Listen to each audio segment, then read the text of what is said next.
Bonjour et bienvenue dans ce cinquième et dernier épisode des lectures de présentation de Quand Jeff m'a dit.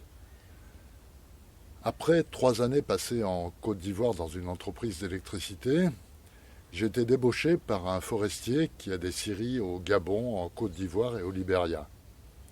Dans l'extrait du chapitre que je vais vous lire, je suis au Libéria et je viens remplacer le directeur de la scierie qui part en vacances. C'est parti.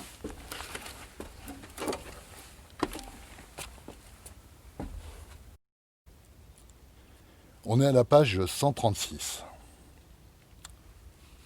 La passation de pouvoir avec André se déroule bien. C'est un gros nounours, format armoire à glace, mais très gentil. Il est content de partir à moi. Il me dit qu'il n'en peut plus de ce pays. Il me souhaite bon courage. La première semaine se passe sans problème. Le travail de la scierie est le même que dans toutes les scieries du monde. Et les relations avec les ouvriers libériens ont été bonnes dès le départ.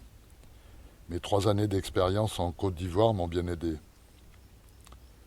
3 jours avant Noël, le moteur d'une déligneuse tombe en panne en mettant une des 2 chaînes de production à l'arrêt. Je vérifie le collecteur, je teste les enroulements, il y a une coupure dans l'une des bobines, impossible de réparer sur place, il faut refaire le bobinage. J'appelle Horace par radio. Il m'envoie au plus vite Lamberterie, en avion, avec un moteur neuf. Il vient le lendemain, on est le 23 décembre.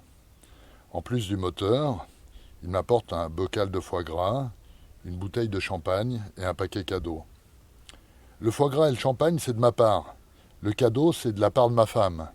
Je pense que c'est de la nourriture intellectuelle. Le soir, après son départ, et après avoir remis la déligneuse en route, j'ouvre le paquet. C'est un livre, L'homme de sable, de Jean Joubert. Il y a une carte, c'est une photo de Varan. Au dos, elle a écrit « Joyeux Noël, vous nous manquez ». L'homme de sable. Est-ce que ça veut dire que je lui ai filé entre les doigts comme du sable? Ou est-ce que c'est elle qui m'a échappé?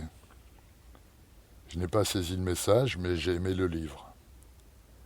Le dimanche après-midi, il m'arrive de penser à elle, mais elle ne me manque pas. Je suis bien, tout seul dans ma brousse. Je passe mes journées avec les 45 ouvriers de la scierie, et à partir de 18h, à part un gardien armé jusqu'aux dents aux portes de la concession, je suis seul. Ma maison est à l'autre bout de la scierie et du parc à bois, tout près de la forêt. Elle domine une grande clairière, celle où s'est posée Lamberterie avec son Cessna 172. Et le soir, de ma terrasse, j'y vois souvent des antilopes venir brouter les jeunes pousses. Je médite sur le bonheur de ma solitude dans cette nature sauvage. Cette année-là, Noël et le Nouvel An ont été des jours comme les autres. Seul un sandwich au foie gras a changé d'ordinaire. Siegfried est resté dans sa cabane. Moi, je me suis occupé de la scierie. J'ai lu, j'ai regardé les antilopes et j'ai écouté les perroquets jacasser dans les grands arbres derrière la maison. Le 5 janvier, alors que la journée avait commencé tranquillement, j'entends des cris dans la scierie. Je sors du bureau. Je vois un groupe d'une trentaine de militaires qui encerclent le bâtiment et mettent en joue les ouvriers. Certains d'entre eux se saisissent de leurs armes. Je hurle « Stop, put your weapon down !» Baissez vos armes. Le capitaine du détachement s'avance vers le bureau. Il s'adresse à moi dans un pidgin basé sur un mélange d'anglais et d'argot américain que je réussis à peine à comprendre et que je serais bien incapable de retranscrire dans sa version originale. On n'a pas eu nos salaires depuis 2 mois, on cherche l'argent. Il faut que tu me donnes 10 000 $ ou je fais tirer sur tes ouvriers. William, le conducteur de la scie-tête, qui fait office de contremaître et avec qui je m'entends bien, me rejoint. Il a peur. « Hé, Mr. Paul, il faut payer. La semaine dernière, ils ont tué 2 ouvriers dans la plantation d'EVA. » Je lui dis de faire arrêter toutes les machines et de ne pas se faire de soucis. Pour me laisser le temps de réfléchir, je vais rechercher 2 chaises dans le bureau. Je propose au capitaine de s'asseoir pour discuter. Il me dit qu'il ne veut pas discuter. Il veut de l'argent, mais il finit par s'asseoir. Je lui demande si avec ces hommes, ils font partie de l'armée gouvernementale ou des rebelles. Je suis de l'armée du futur gouvernement. Mais quel futur gouvernement? Du futur gouvernement du peuple africain du Libéria, pas celui des faux noirs américains. Mais c'est les Américains qui tuent les locaux. Pourquoi toi tu vas tuer des ouvriers? Parce que si tu ne me donnes pas l'argent, je serai obligé de les tuer, et ça sera de ta faute, pas de la mienne.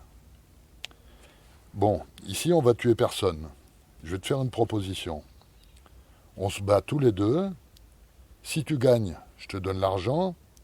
Si je gagne, vous partez. T'es d'accord? Il éclate de rire. Toi, le jeune blanc, tu veux te battre avec moi? Et moi, je suis un soldat. Je suis devenu capitaine parce que je me bats comme un lion. Et tu pourras jamais gagner contre moi. Bah alors, t'es d'accord? Ok, si tu veux. Mais je vais vraiment te faire mal, petit blanc. Voilà, je vais évidemment pas vous lire la suite, je vais vous laisser la découvrir. Mais avant d'en terminer avec ces lectures, je voulais vous dire un truc. Moi, quand je suis dans une librairie, pour voir si un livre que je ne connais pas ou un auteur que je ne connais pas peut me plaire, je lis la page 1 et la page 100. Donc pour ce qui est de Quand Jeff m'a dit, je vous ai lu la page 1 puisque j'ai lu le premier chapitre, et je vais vous montrer la page 100. La page 100, c'est celle-ci. Il y a 4 lignes. Donc je vais vous les lire, et vous me direz si ça vous aurait donné envie de le lire en entier. Je fais réchauffer le reste de ratatouille et je mange le rôti froid avec des cornichons en écoutant Harvest de Neil Young sur mon radiocassette usé par le sable.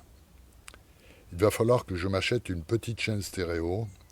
Je verrai ça avec mes amis libanais. Vous me direz si ça vous donne envie de le lire. Au revoir.